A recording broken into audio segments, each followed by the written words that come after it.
হরে কৃষ্ণ, রাধে রাধে। সুস্মিস সখা চ্যানেলের পক্ষ থেকে সবাইকে সুস্বাগতম।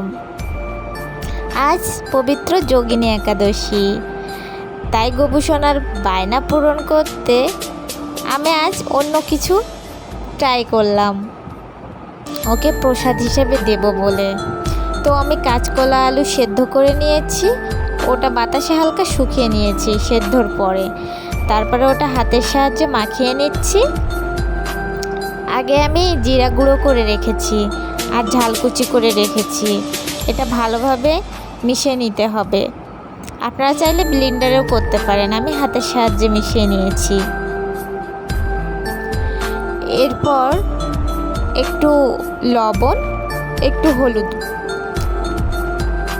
আমি মিশিয়ে নিচ্ছি। এরপরে একটু ঝাল কুচি আর জিরা গুঁড়া যেটা আমি আগে রেখেছিলাম ওটা আমি মিশিয়ে নিয়েছি। এরপরে হাতের সাহায্যে গোল করে নিচ্ছি। আপনারা হাতে চাইলে একটু তেল লাগিয়ে নিতে পারেন যাতে গোলটা ভালোভাবে হয়। আমার গোলটা সম্পূর্ণরূপে শেষ হয়ে গেছে। এবার আমি চুলায় চলে যাচ্ছি। চুলায় একটা কড়াই বসায়ে তাতে তেল দিয়েছি। ওটা তেল গরম হলে আমি চপটা ছেড়ে দেব। তেল গরম হয়ে গেছে, এবার আমি চপটা ছেড়ে দিয়েছি। আমার কড়াই যেহেতু ছোট সেহেতু আমি একটা করে ভেজে নিচ্ছি। আপনারা চাইলে 2-3টা দিতে পারেন, এর বেশি দেবেন না, তাহলে ভালো হবে না। আমার ভাজা প্রায় শেষের পথে। আমি গোপুসোনাকে পরিবেশনের জন্য প্রস্তুতি গ্রহণ করছি। আমি একটা থালাতে ভালো করে সাজিয়ে নিচ্ছি।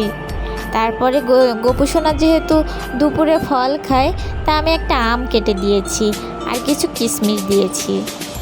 একাদশীর দুপুরের খাবার গোপুসোনার।